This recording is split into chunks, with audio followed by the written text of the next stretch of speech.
وقال رجل مؤمن من آل فرعون يكتم إيمانه أتقتلون رجلا أن يقول ربي الله وقد جاءكم بالبينات من ربكم وإن يك كاذبا فعليه كذبه وإن يك صادقا يصبكم بعض الذي يعدكم إن الله لا يهدي من هو مسرف كذاب يا قوم لكم الملك اليوم ظاهرين في الأرض ومن ينصرنا من بأس الله إن جاءنا قال فرعون ما أريكم إلا ما أرى وما أهديكم إلا سبيل الرشاد صدق اللہ العظیم۔ محترم بزرگ اور عزیز ساتھیوں، سورہ مومن کا یہ چوتھا رکوع ہے۔ گزشتہ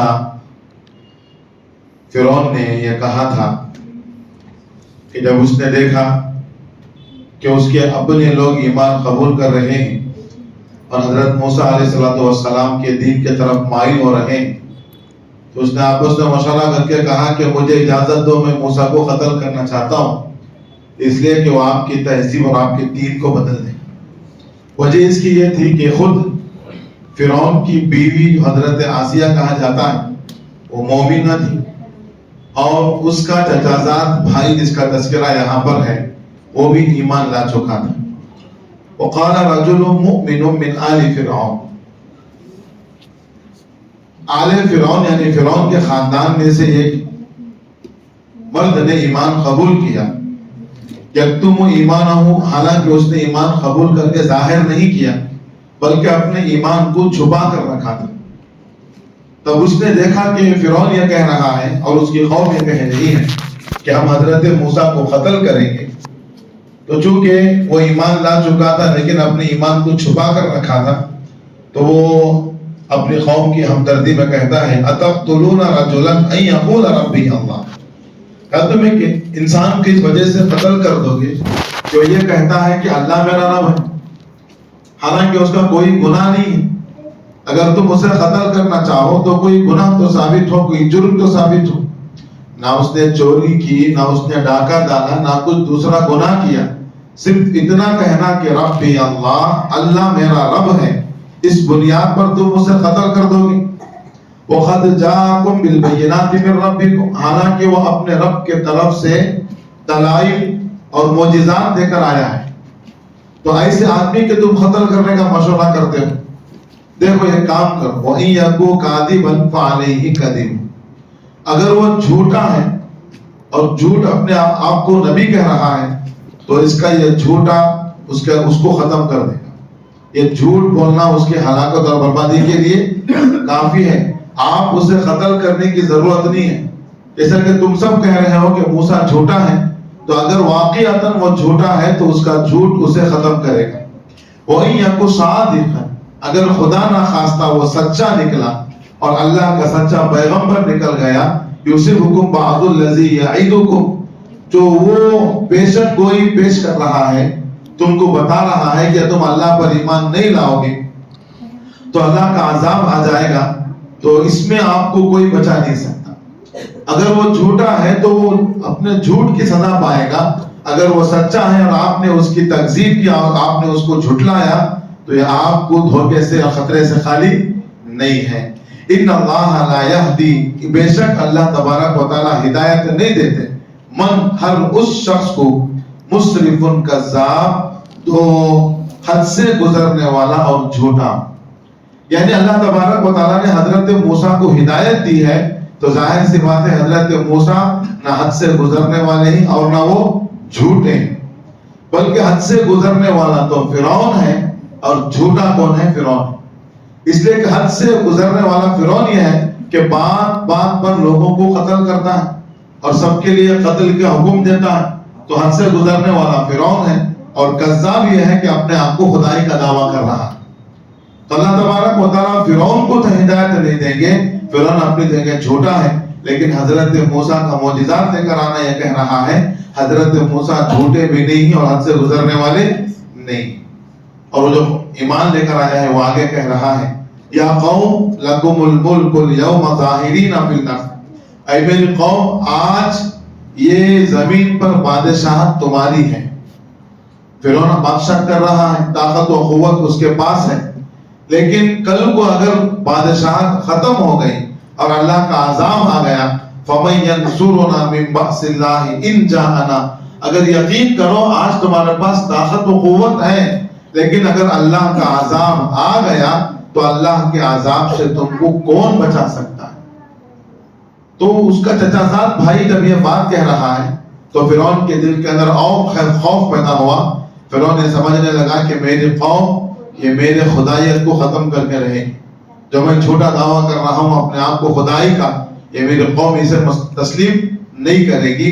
تو فرعون یوں کہتا ہے، قال فرعون ما اریکم الا ما ارى، دیکھو میں تو اتنا ہی کہتا ہوں جتنا مجھے سمجھ میں آتا ہے، خدا تو میں ہوں، میں اپنے آپ کو خدائی کا دعویٰ کر رہا ہوں، جو مجھے سمجھ میں آ رہا ہے میں وہ کہہ رہا ہوں۔ وما اهدیکم الا سبیل الرشاد، اور فرعون کہہ رہا ہے اپنی قوم سے میں بھی تم لوگوں کو سیدھے راستے کی ہدایت کرتا ہوں، میں آپ کو جھوٹ نہیں کہتا، جو مجھے سمجھ میں آ رہا ہے میں وہ آپ کے سامنے کہہ رہا ہوں، اور آپ تمام کو میں نیک راستے کی اور ہدایت کی طرف ہی لے کر جاؤں گا۔ وقال الذی آمن، وہ جو قوم میں جو ایمان لے کر آیا تھا اس نے یوں کہا، جو مومن آدمی ہے، یا قومی انی اخاف علیکم، اے میری قوم میں آپ کے سلسلے میں یہ خوف کرتا ہوں، مثل یوم الاحزاب، آپ کے اوپر بھی وہ عذاب نہ آ جائے جو سابقہ پچھلی امتوں پر عذاب آیا ہے۔ اس لیے انہوں نے بھی نبوت کو جھٹلایا اور نبی کو تکلیف دی تو اللہ تبارک و تعالیٰ نے ان پر عذابات لائے، اور تم بھی لگاتار حضرت موسیٰ کو جھٹلا رہے ہو۔ انی اخاف علیکم مثل یوم الاحزاب، پچھلے سابقہ قوموں پر جو عذاب آیا ہے یہ عذاب تم پر کہیں آ نہ جائے، اس سے مجھے خوف ہوتا ہے۔ پچھلے قومیں کون سی گزری تھی؟ مثل دأب قوم نوح، جیسا کہ خریف میں تمہارے پاس نوح علیہ السلام کی قوم گزری، اور ہم نے دیکھا نوح علیہ السلام کی قوم پر اللہ کا عذاب آیا، کشتی والوں کے علاوہ باقی سب کو اللہ نے ہلاک کر کے دکھایا۔ مثل دأب قوم نوح، جیسے کہ نوح علیہ السلام پر عذاب آیا، وہ عاد قوم عاد پر عذاب آیا، وثمود اور قوم سمود پر عذاب آیا، والذین من بعدہم، اور ان کے علاوہ جتنے قومیں تھیں سب پر اللہ کا عذاب آیا ہے۔ اس لیے دیکھ کر کام لو کہیں ایسا نہ ہو جیسے نوح علیہ السلام پر، قوم عاد قوم سمود پر عذاب آیا ہے، ایسا عذاب تم پر بھی نہ آئے۔ وَمَا اللَّهُ يُرِيدُ ظُلْمًا لِلْعِبَادِ، اور اللہ نے ان کو جو ہلاک کیا ہے اللہ نے ظلم نہیں کیا، اللہ نے تو ان کے گناہوں کی وجہ سے ان کو ہلاک کیا ہے، اور اللہ تبارک و تعالیٰ اپنے بندوں پر ظلم نہیں کرتے۔ اللہ تو اپنے بندوں سے محبت کرتے ہیں اور بہانے ڈھونڈ کر اللہ اپنے بندوں کو معاف کرتے ہیں، لیکن ان کے قوموں پر جو عذاب آیا ہے یہ بس سمجھو کہ اللہ کا ہم پر ظلم ہوا ہے، اللہ کا ظلم نہیں ہوا، بلکہ اللہ تبارک و تعالیٰ کسی اپنے بندے پر کیا نہیں کرتے؟ ظلم نہیں کرتے۔ وَيَا قَوْمِ، اور نصیحت کر رہی ہوں، کہہ رہے ہیں اے میرے قوم، انی اخاف علیکم یوم التناد، میں تم کو یوم التناد کے دن سے بھی خوف کھاتا ہوں۔ یوم التناد سے مراد قیامت کا دن ہے، جو پہلی مرتبہ سب سور پھونکا جائے گا، اس وقت پوری کائنات فنا ہو جائے گی، اس کو کہتے ہیں یوم التناد۔ یعنی تم دنیا کے اندر تو زندگی گزار رہے ہو، اب عیش و عشرت کے اندر ہو، چلو اگر تم اللہ کا عذاب دنیا کے اندر تم کو نہیں آیا تو لوٹ کر کہاں جانا ہے؟ آخرت میں جانا ہے۔ تو یہاں اگر تم کو قوم سمود، قوم عاد اور قوم نوح جیسا عذاب نہیں آیا یوم التناد، لیکن سور جو پھونکا جائے گا اس دن کے عذاب سے میں تم سے خوف کھاتا ہوں۔ یوم تولون المدبرین، اس دن جب سور پھونکا جائے گا کوئی کسی کا خیال نہیں کرے گا، سب کے سب پیٹ پھیر کر حشر کے میدان میں جمع ہو۔ تو کون سا دن ہے؟ وہ حشر کا دن ہے۔ تو اس حشر کے دن سے میں عذاب سے تم سے خوف کھاتا ہوں۔ یوم تولون مدبرین، تم سب کے سب پیٹ پھیر کر اللہ کے سامنے جمع ہو جاؤ گے۔ ما لکم من اللہ من عاصم، اور اس دن اللہ سے بچانے والا کوئی نہیں ہوگا۔ سب کے سب اللہ کے سامنے کھڑے رہیں گے بادب ہاتھ باندھ کر، اور اس دن اللہ کے سامنے اللہ سے بچانے والا کوئی نہیں ہوگا۔ وَمَن يُضْلِلِ اللَّهُ فَمَا لَهُ مِنْ هَادٍ، اور اللہ جس کو گمراہ کرے اسے کوئی ہدایت نہیں دے سکتا۔ اس لیے اللہ تبارک و تعالیٰ نے ہم لوگوں کو لازم کیا ہے کہ مرتے دم تک اللہ تبارک و تعالیٰ سے ہدایت مانگتے رہو. اہدنس صراط المستقیم. کیا فرض نماز، کیا واجب نماز، کیا سنت، کیا نفل، کیا جماعت کی نماز، کیا انفرادی نماز، ہر نماز کے اندر ہر رکعت میں اللہ سے یہی سوال ہے اہدنا الصراط المستقیم، اے اللہ ہم کو سیدھے راستے پر چلا. اس لیے کہ جسے اللہ ہدایت نہ دے اسے کوئی دوسرا اور ہدایت دے نہیں سکتا. اور یہ تو 3 قوموں کی مثالیں بیان کی. پچھلے قوموں پر جو عذاب آیا ہے، نوح علیہ السلام، عاد علیہ السلام اور صالح علیہ السلام، قوم سمود کا تذکرہ فرمایا. پھر مستقل آگے چل کر ایک نبی کا تذکرہ، وَلَقَدْ جَاءَكُمْ يُوسُفُ مِنْ قَبْلُ. اے میری قوم، فرعون کے پاس، فرعون کا جو آدمی ایمان قبول کیا ہے وہ اپنے قوم کو نصیحت کر رہا ہے. اے میری قوم، تحقیق کے تمہارے پاس قریب میں حضرت یوسف علیہ السلام بھی آ کر گزرے ہیں، من قبل بالبینات، پورے دلائل کے ساتھ. جب تمہارے اپنے قوم کے پاس حضرت یوسف علیہ السلام دلائل لے کر آئے تو تمہاری حالت کیا تھی؟ فما زلتم فی شک مما جاءکم من. حضرت یوسف علیہ السلام جو دلائل لے کر آئے تم برابر ان کے دلائل کے اندر، معجزات کے اندر شک کرتے رہے. حتی اذا ہلکا، یہاں تک کہ تمہارے ان کی وفات ہو گئی. حضرت یوسف کیا پا گئے؟ وفات پا گئے. جب تم حضرت یوسف جب تک تھے، دلائل ان کے سامنے تھے، ان کے دلائل میں تم شک کرتے تھے. جب حضرت یوسف علیہ السلام کا انتقال ہو گیا، اب تم کہنے لگو قلتم لن یبعث اللہ من بعدہ رسولا.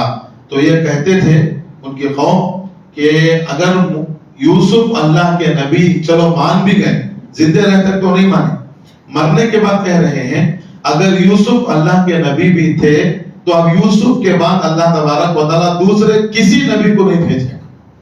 تم یہ کہتے ہو، حالانکہ اللہ تبارک و تعالیٰ نے یوسف کے بعد حضرت موسیٰ کو بھیجا ہے. کذالک یضل اللہ، اللہ تبارک و تعالیٰ اسی طرح گمراہ کر دیتے ہیں من ہوا مسرف مرتاب، جو حد سے زیادہ بڑھنے والا ہے اور ہر بات میں شک کرنے والا ہے، اللہ اسے کبھی ہدایت نہیں دیتے. اب کون وہ انسان ہے جو حد سے بڑھنے والا ہے اور شک کرنے والا ہے؟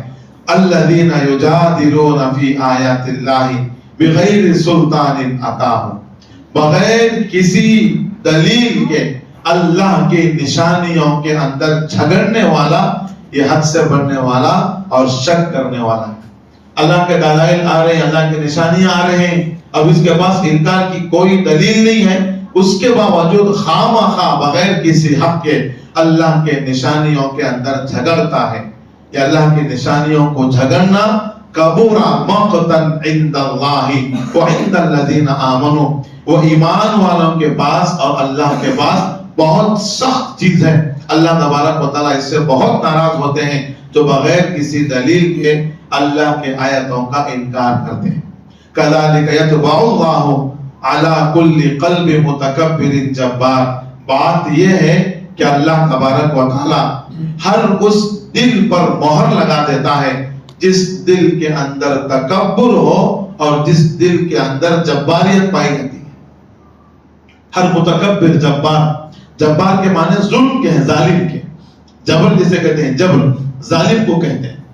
تو ہر متکبر اور ظالم دل کو اللہ تبارک و تعالیٰ مہر لگا دیتے ہیں. اب جس دل کو اللہ مہر لگا دے، کیا اسے کوئی ہدایت دے سکتا ہے؟ کوئی اسے ہدایت نہیں دے سکتا.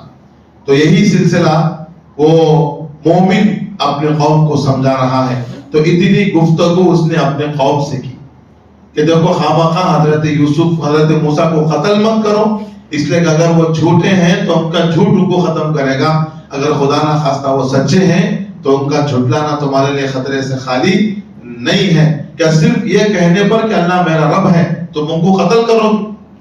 اگر دیکھو، اگر تم ان کی بات نہیں مانو گے تو جیسے پچھلے قوموں پر عذاب آیا ہے، نوح علیہ السلام، عاد اور قوم سمود پر جیسے عذاب آئے، تم پر بھی ویسا عذاب آ سکتا ہے. اور حضرت یوسف تمہارے درمیان تھے، تم نے ان کو نہیں مانا، ان کے وفات کے بعد تم کہتے ہو کہ یوسف علیہ السلام اگر اللہ کے نبی بھی ہیں تو ان کے بعد کوئی نبی آنے والا نہیں ہے، حالانکہ اللہ نے ان کے بعد کسے بھیجا؟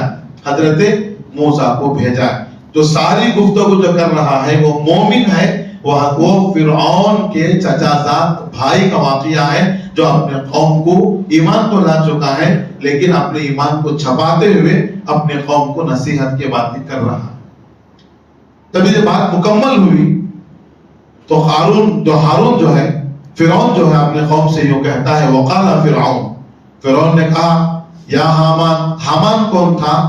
حامان اس کا جو ہے ایک وزیر تھا اور بعضوں نے کہا کہ حامان جو ہے ولی عہد بھی تھا اس کے زمانے کے اندر، بڑا خاص آدمی فرعون کا.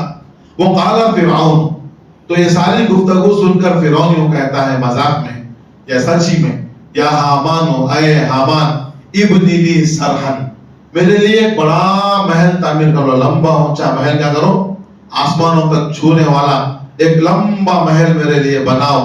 کیوں؟ لعلی ابلغ الاسباب، تاکہ میں اس آسمان کے اندر راستے تلاش کروں، راستوں تک پہنچ جاؤں. ابلغ الاسباب، کون سے راستے؟ اسباب السماوات، جو آسمان کے اندر راستے ہیں، میں ان راستوں تک پہنچ جاؤں. کیوں؟ فاطلع الی الہ موسیٰ، اور میں موسیٰ کے معبود کا پتہ لاؤں. تو کہتے ہو کہ موسیٰ کا معبود کہاں پر ہے؟ آسمانوں پر ہے. تو بڑی بلڈنگ بناؤ، ایک بڑا ٹاور بناؤ، میں اس پر چڑھ کر آسمان میں چڑھ جانا چاہتا ہوں تاکہ فاطلع الی الہ موسیٰ، میں موسیٰ کے معبود کا پتہ چلاؤں. وانی لاظنہ کاذبا، میں یہی کہتا ہوں کہ اس کا کوئی خدا نہیں ہے، وہ موسیٰ تو جھوٹا ہے. کیونکہ کچھ نہ کچھ تو بولنا تھا اپنے قوم کو اپنے طرف کرنے کے لیے، ورنہ اس کے اپنے لوگ اگر موسیٰ علیہ السلام کی تائید کرنے لگے، ظاہر سی بات ہے اس کی حکومت کیا ہو جائے گی، خطرے کے اندر پڑ جائے گی. یہ اپنے آپ کو خدا تو کہتا ہے، انا ربکم الاعلی، میں سب سے بڑا رب ہوں، لیکن آسمان پر چڑھنے کے لیے خدا کا دعویٰ کرنے والا بھی اپنے قوم سے اور اپنے وزیر سے کہتا ہے آسمان پر جانے پر میں عاجز ہوں، مجھے کیا بناؤ، بنگلہ بناؤ. اب اپنے آپ کو خدا کہنے والا خدا تو کہاں پہنچے گا، وہ آسمانوں پر بھی پہنچے گا. لیکن اس کی یہاں پر جھوٹ یہ پتا چلتا ہے کہ اپنے آپ کو خدا کہنے والا آسمان پر چڑھنے کے لیے، وہاں کے حالات معلوم کرنے کے لیے اپنے وزیر سے کہہ رہا ہے کہ ایک بڑی کیا بناؤ، ایک عمارت تعمیر کرو. وَكَذَلِكَ زُيِّنَ لِفِرْعَوْنَ سُوءَ عَمَلِهِ، اصل میں شیطان جو ہے وہ فرعون کے جتنے برے کام تھے ان برے کاموں کو مزین کر کے شیطان اس کے سامنے پیش کرتا تھا. یہ بہت غلط بات ہے کہ ہمارے برے اعمال ہمارے سامنے مزین کرا کر پیش کر دیا جائے. جب شیطان نے بہت محنت کی عرب کے زمین کے اندر، جب عرب کے اندر بالکل کفر ختم ہو چکا، بت پرستی ختم ہو چکی، تو ایک مرتبہ اس نے کہا کہ اب مجھے کوئی امید نہیں ہے کہ عرب کے لوگ بت پرست بنیں گے، کہ دوبارہ بت کی عبادت کریں گے، اس کی تو مجھے امید نہیں ہے. لیکن مجھے امید ہے اس بات پر کہ میں ان کو ایسے چیزوں کے اندر لگاؤں گا کہ وہ ان چیزوں کو غلط نہیں سمجھیں گے بلکہ کیا سمجھیں گے، اسے دین سمجھ جائیں گے. اسی لیے یہ کہا جاتا ہے اگر کوئی گنہگار گناہ تو کر رہا ہے، گناہ کرتے کرتے اپنے دل کے اندر اسے احساس تو ہے میں کیا کر رہا ہوں، گناہ کر رہا ہوں، امید ہے کہ وہ ایک نہ ایک دن اسے کیا کرے گا، توبہ کرے گا. اللہ اسے توبہ کی توفیق دے دے. اس لیے کہ کرتے کرتے بھی سوچ تو رہا ہے کہ میں کیا کر رہا ہوں، میرا کام یہ غلط ہے، میں اچھا نہیں کر رہا. لیکن جو انسان کسی غلط کام کو نیکی سمجھ کر کرے، اب کیا اس سے توبہ کر سکتا ہے؟ ہمارے یہاں معاشرے کے اندر جو بدعات ہیں، جو رسومات ہیں، حالانکہ ان کا تعلق دین کے ساتھ، شریعت کے ساتھ کچھ بھی نہیں ہے، لیکن ہم نے ان کو اپنے ساتھ ایسا جوڑ لیا ہے، ہم ان چیزوں کو کرتے ہوئے گناہ نہیں سمجھتے بلکہ کیا سمجھتے ہیں، اللہ مجھے اس پر ثواب دے گا. جب ہم برے کام کو جو دین کا حصہ ہی نہیں ہے، ہم اسے دین کا حصہ بنا کر اور اس پر ثواب کی امید کے ساتھ کریں گے تو کیا ہم انسان اس پر توبہ کر سکتے ہیں؟ تو شیطان کیا کرتا ہے، ہمارے برے اعمال کو ہمارے سامنے مزین کر کے پیش کرتا ہے، تب انسان اس گناہ سے کیا نہیں کرتا، توبہ نہیں کرتا. تو شیطان بھی یہی کر رہا ہے. وَكَذَلِكَ زُيِّنَ لِفِرْعَوْنَ سُوءُ عَمَلِهِ، فرعون کے سارے برے اعمال کو اس کے سامنے مزین کر کے، اچھے اعمال کر کے پیش کیا گیا. وَصَدَّ عَنِ السَّبِيلِ، اور وہ کیا کرتا تھا، اللہ کے راستے سے لوگوں کو روکتا تھا. وما قید الکافرین الا فی تباہ وما قید فرعون الا فی تباہ. اللہ نے فرمایا کہ فرعون کی تدبیر ہلاکت ہی میں لے جانے والی ہے. وہ جتنی بھی تدبیریں کرے گا وہ نجات تو پا نہیں سکتا. اس کی ساری تدبیریں اسے کہاں پہنچائیں گی؟ ہلاکت کے اندر پہنچائیں گی. تو یہ اہم رکو تھا اس سورت کے اندر. تو فرعون کا ایک آدمی ایمان قبول کر کے اتنی ساری چیزیں اپنے قوم کو سمجھا رہا. اللہ تبارک و تعالیٰ سے دعا ہے، بڑی قیمتی باتیں ہیں اس نے اپنے قوم کو سمجھایا ہے. ہمیں بھی اگر سامنے رکھ کر دیکھیں گے یہ ہمارے لیے بھی بڑی عبرت کی چیزیں ہیں. اللہ تبارک و تعالیٰ نے ہمارے پاس بھی نبی کو بھیجا ہے، ہمارے پاس بھی نبی کے تعلیمات ہیں، ہمارے پاس بھی اللہ کی کتاب ہے. اگر ہم بھی کھلم کھلا اللہ کے نبی کی تعلیمات قرآن مجید اور شریعت کو چھوڑ دیں گے، اللہ جیسے ان پر پچھلے قوموں پر عذاب لایا ہے تو کیا اللہ تبارک و تعالیٰ ہمیں عذاب نہیں لا سکتا؟ یہ گھڑی یہ سوچنے کی چیز ہے. اللہ نے اپنے فضل سے اور اپنی محبت اور اپنی ستاری سے ہم لوگوں کو دنیا کے اندر ایک موقع عطا فرمایا. اس لیے رمضان کا جو ایام ہمارے سامنے گزر رہے تھے، یہ مبارک ایام اور تیسرا عشرہ یہ جہنم سے آزادی کا، ایک دن اب اس کا باقی رہ گیا، بلکہ ایک دن سے بھی کم اس کا حصہ باقی رہ گیا ہے. کل کا سورج غروب ہوتے ہی یہ رمضان اس سال کا ہمارا کیا ہو جائے گا؟ غروب ہو جائے گا. اب اللہ ہی بہتر جانتے ہیں آئندہ سال کا رمضان کس کے حصے میں ہے اور کس کے حصے میں نہیں. اللہ سے دعا یہی اللہ تبارک و تعالیٰ آئندہ سال کا رمضان بھی ہمیں اسی طرح عبادتوں کے اندر گزارنے کی توفیق عطا فرمائے.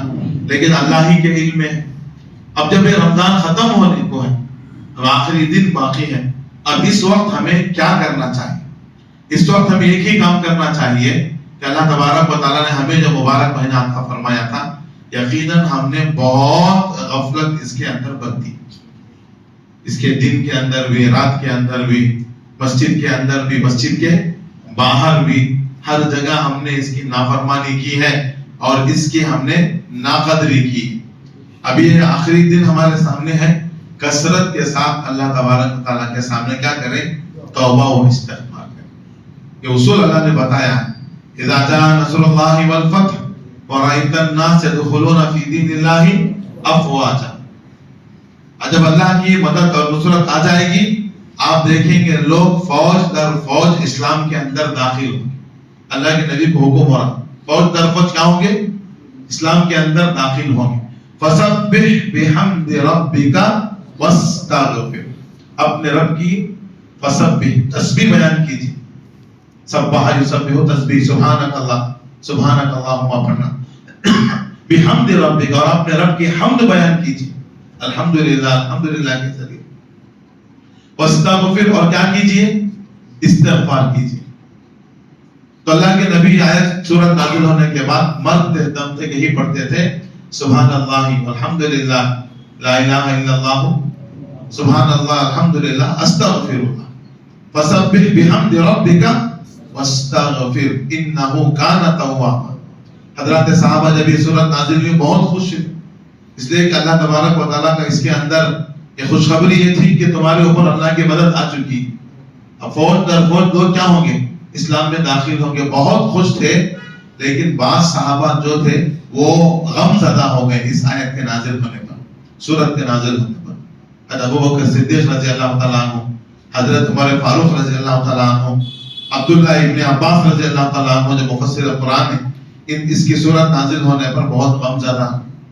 اب تو لوگوں کو پتہ نہیں چلا، بعد میں انہوں نے کہا کہ اس میں یقیناً اللہ تبارک و تعالیٰ کی طرف سے یہ خوشخبری یہ تھی کہ اسلام غلبہ پا چکا ہے، اب لوگ فوج در فوج اسلام میں داخل ہوں گے. لیکن آخر کی دو آیتوں میں یہ حکم دیا گیا، اشارہ دیا گیا، اب اللہ کے نبی کا کام کیا ہو چکا ہے؟ مکمل ہو چکا ہے. اے نبی اب کیا کرو؟ ہمارے پاس آنے کی تیاری شروع کرو. تیاری کیسے ہے؟ اللہ کی تسبیح کرو، تحمید کرو، استغفار کثرت سے کرو. تو یہ اصول بتایا گیا ہے. جب ہم کوئی اللہ نعمت عطا فرمائی، اب وہ وقت ختم ہونے کو ہے، ابھی ہمیں کیا کرنا چاہیے اس موقع پر؟ کثرت سے فسبح بحمد ربک واستغفر پر عمل کرنا ہے. اس لیے کہ انہ کان توابا، اللہ تبارک و تعالیٰ وہ ہیں جو بندے کی توبہ کو قبول کرنے والے.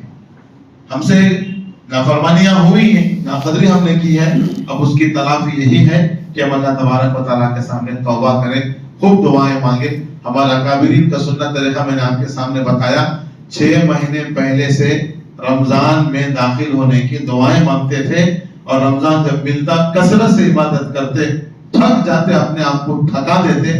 جب رمضان ختم ہوتا تو باقی 6 مہینے اپنے رمضان کی عبادتوں کی قبولیت کے لیے دعائیں مانگتے.